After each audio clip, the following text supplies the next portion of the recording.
Aloha, c'est Kevin, j'espère que tu vas bien. Aujourd'hui, dans cette vidéo, je vais répondre à une question qui m'a fréquemment été posée qui est: comment devient-on moniteur de surf?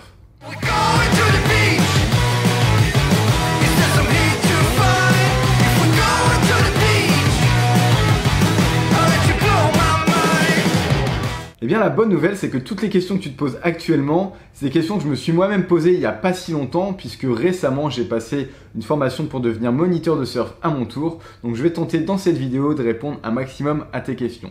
Alors maintenant, la toute première chose à savoir à ce sujet, c'est qu'il existe aujourd'hui en France deux formations distinctes pour devenir moniteur de surf. La toute première, d'un côté, on a le BPGEPS mention surf, qui est un diplôme d'État organisé par la Fédération française de surf. Et de l'autre côté, on a l'ISA Surf Instructor Level 1, qui est, comme son nom l'indique, un diplôme international. Cependant, ces deux formations sont bien différentes. Donc dans un premier temps, on va voir ensemble quels sont les critères pour entrer dans la formation française et quels sont les critères ensuite pour intégrer la formation internationale. Donc pour commencer, on va s'intéresser au diplôme français qui est le BPGEPS mention surf. Donc pour rentrer dans cette formation, il existe deux solutions. Alors pour la première solution, il s'agit de passer des tests d'exigence préalables, qu'on appelle aussi prérequis, pour rentrer en formation. Donc ces tests consistent en deux étapes. La première, ça va être de passer un test de natation. Donc en gros, la Fédération française de surf va te convoquer pendant une matinée dans une piscine pour évaluer ton niveau de nageur. Donc en gros, tu vas devoir faire un 200 mètres en moins de 3 minutes 20 pour les hommes et en moins de 3 minutes 30 pour les femmes. Donc si tu sais pas trop ce que tu vaux en tant que nageur, je t'invite à aller t'entraîner dès que tu peux pour aller estimer un petit peu ton niveau actuel.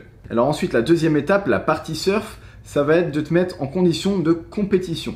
Donc à ce moment-là, tu vas être mis dans un groupe de 3 autres surfeurs et vous allez passer sur une série de 20 à 30 minutes. Vous êtes évalué sur vos 2 meilleures vagues. Donc chacune des vagues va être notée sur 10 points. Donc pour passer, il faut tout simplement que tu aies au moins 5 sur 10 à chacune de tes 2 meilleures vagues. Donc tout ça pour te dire que juste pour passer les tests de prérequis pour rentrer en formation, il faut quand même avoir un certain niveau. Donc c'est pas évident. Mais il reste encore une fois une deuxième solution pour rentrer en formation BPGEPS Surf qui consiste à acquérir un niveau régional de compétition dans les classements fédéraux nationaux surf, bodyboard et longboard. Alors pour ça, c'est pas bien compliqué, il faut s'inscrire dans un club de surf pour pouvoir participer régulièrement aux compétitions départementales, régionales et nationales afin d'obtenir les points nécessaires. Le problème, c'est que cette solution est réservée uniquement aux personnes qui habitent en bord de mer. Et ça, évidemment, c'est pas donné à tout le monde, faut le savoir. Alors maintenant, admettons que tu aies passé cette première étape qui est de valider tes tests de prérequis en natation et en surf. Il te reste encore deux étapes à franchir avant d'espérer rentrer en formation. La deuxième étape, ça va être d'obtenir un diplôme de secourisme qu'on appelle le PSE1, qui se dit premier secours en équipe de niveau 1. Alors en ce qui concerne ce diplôme, il se prépare en une formation d'une semaine de 35 heures par différents organismes tels que les clubs de sauvetage côtier, la protection civile, les pompiers, la jeunesse et les sports et les CREPS. Donc ça, c'est pour la deuxième étape. Donc une fois que tu as passé la première étape, c'est-à-dire d'avoir validé ton test de natation et de surf, et que tu as en plus de ça ton PSE1, tu vas pouvoir passer la dernière étape. Et cette troisième étape, elle consiste encore une fois à passer des tests de sélection pour rentrer en formation. Généralement, ces tests sont organisés en octobre pour une entrée en formation l'année suivante, c'est-à-dire à partir du mois de février suivant. Alors ces derniers tests sont composés en 3 étapes. La première étape, ça va être une épreuve écrite, où en gros il va falloir faire un commentaire de texte de sujet d'actualité de surf niveau bac. C'est une épreuve qui dure en moyenne 1h30. Alors ensuite vient la deuxième étape qui est l'épreuve orale, où là le jury va pouvoir apprécier tes connaissances et tes motivations en ce qui concerne les activités surf. Et enfin la troisième étape, ça va être la note que tu vas obtenir lors de ta première étape, c'est-à-dire sur ton étape de natation et de surf. Donc en gros, ces 3 étapes donnent lieu à un classement qui permet de sélectionner les candidats autorisés à entrer en formation. Donc maintenant, on va s'intéresser au coût de la formation du BPGEPS mention surf. Donc là, encore une fois, il y a deux types de formation. Il y a la formation courte et la formation longue.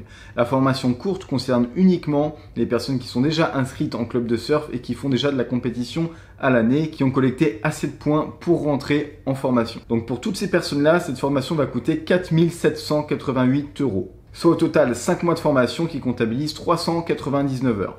Maintenant, on va parler de la formation longue qui concerne toutes les autres personnes qui ne sont pas inscrites en club de surf et qui ne font pas encore de compétition. Donc à ce moment-là, la formation va coûter 7 224 €, soit au total une formation de 6 mois qui comptabilise 602 heures. Et enfin, pour terminer, inclus dans cette formation, il y a un stage de 2 mois dans une école de surf encadré par un moniteur du BPGEPS. Voilà, alors là je viens de te donner toutes les informations nécessaires pour rentrer en formation du BPGEPS Surf.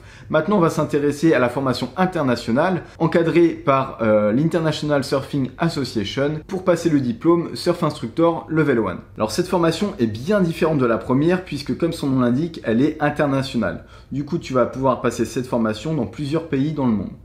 En France, elle est organisée par la Fédération de Surf autrichienne. Le seul point en commun entre cette formation et la formation du BPGEPS Surf, c'est qu'il faut au moins avoir 18 ans révolus pour rentrer en formation. Ça, j'ai oublié de le préciser pour le BPGEPS, mais voilà, pour les deux formations, il faut au moins avoir 18 ans révolus, donc être majeur. Et l'autre seule condition pour entrer dans la formation de l'ISA, c'est qu'il va falloir s'inscrire au préalable sur leur site internet et prépayer la formation. C'est tout. Ensuite, il n'y a que des différences puisque dans cette formation, déjà pour commencer, il n'y a pas de test de présélection. Donc ensuite, l'autre grosse différence, c'est que cette formation est beaucoup plus courte que la première, que le BPGEPS Surf. Cette formation, elle est en 2 étapes. La première étape, ça va être la formation générale qui est sur 1 semaine. Et la deuxième étape, ça va être la formation de secourisme qui est sur 3 jours, qui est l'équivalent du PSE1 en anglais, qu'on appelle le NARS Lifesaver Course. L'autre information importante à savoir sur cette formation, c'est qu'elle est fournie uniquement en anglais. Alors encore une fois, c'est pas un anglais ultra poussé, d'accord, c'est un anglais général. Donc si tu te poses la question, est-ce que mon niveau d'anglais est suffisant pour rentrer dans cette formation, je te dirais tout simplement qu'il faut parler couramment anglais. Donc si tu sais suivre une conversation, que tu comprends tout ce qu'on te dit, que tu sais te présenter, que tu sais parler de ta passion et puis que tu sais expliquer en anglais, ça va. Donc si c'est pas le cas, je t'invite peut-être à faire un stage linguistique pendant quelques mois dans un pays anglophone. Donc ce qu'il faut retenir avec la formation de l'ISA, c'est que la première étape, la formation d'1 semaine compte 70 heures. Ensuite, la deuxième étape, les 3 jours de formation de secourisme durent 30 heures. Donc une fois que tu auras passé ces 2 premières étapes, tu vas être évalué sur ton niveau de surf. Et là, l'instructeur, soit il va te filmer à l'eau en train de surfer, soit s'il n'a pas eu le temps parce qu'il y aura eu trop d'élèves, il va falloir que tu lui envoies une vidéo de toi en train de surfer. Et là, les critères de niveau demandés sont beaucoup moins exigeants que pour la formation du BPGEPS Surf. Alors, on va quand même te demander de prendre des droites et des gauches pour évaluer ton niveau en frontside et en backside et que tu saches rentrer au moins 2 ou 3 manœuvres. Mais c'est pas grave si c'est pas complètement radical, d'accord? Si tu sais pas rentrer un roller à midi ou que tu balances pas une gerbe de 1 mètre au-dessus de la vague, c'est pas grave. Ce qu'on te demande principalement pour la formation de l'ISA Surf Instructor Level 1, c'est d'être un surfeur qui sache correctement surfer, ça va de soi, mais encore une fois, t'es pas obligé de faire de la compétition ni d'envoyer des manœuvres super radicales. Ensuite, c'est d'avoir intégré l'intégralité de la formation et de savoir enseigner en anglais. Et enfin, d'avoir passé le diplôme de secourisme du NARS Lifesaver en anglais, tout simplement. Donc maintenant, on va s'intéresser à combien coûte la formation de l'ISA Surf Instructor Level 1. Et bien pour la formation générale d'1 semaine qui compte 70 heures, ça va coûter 889 €. Ensuite, il va donc falloir passer la formation du NARS Lifesaver Course qui est de 3 jours, donc de 30 heures, qui coûte 369 €. Donc le coût total au final va nous revenir à 1258 €. Ce qui est donc beaucoup moins cher que la formation du BPGEPS Surf. Cependant, c'est beaucoup plus court, c'est beaucoup plus condensé et je pense qu'on apprend beaucoup moins de choses que sur la formation du BPGEPS Surf. Et enfin, pour vraiment obtenir son diplôme, une fois que tu auras validé l'intégralité de la formation, il va falloir que tu suives un stage de 1 mois de 80 heures dans un club ou une école de surf certifié ISA. Voilà, donc à présent, tu as quasiment toutes les informations nécessaires à savoir pour entrer dans l'une de ces 2 formations si tu souhaites devenir moniteur de surf. Maintenant, c'est possible que j'ai oublié des informations et si c'est le cas, je t'invite à les rajouter dans la zone des commentaires et pareil si tu as des questions supplémentaires.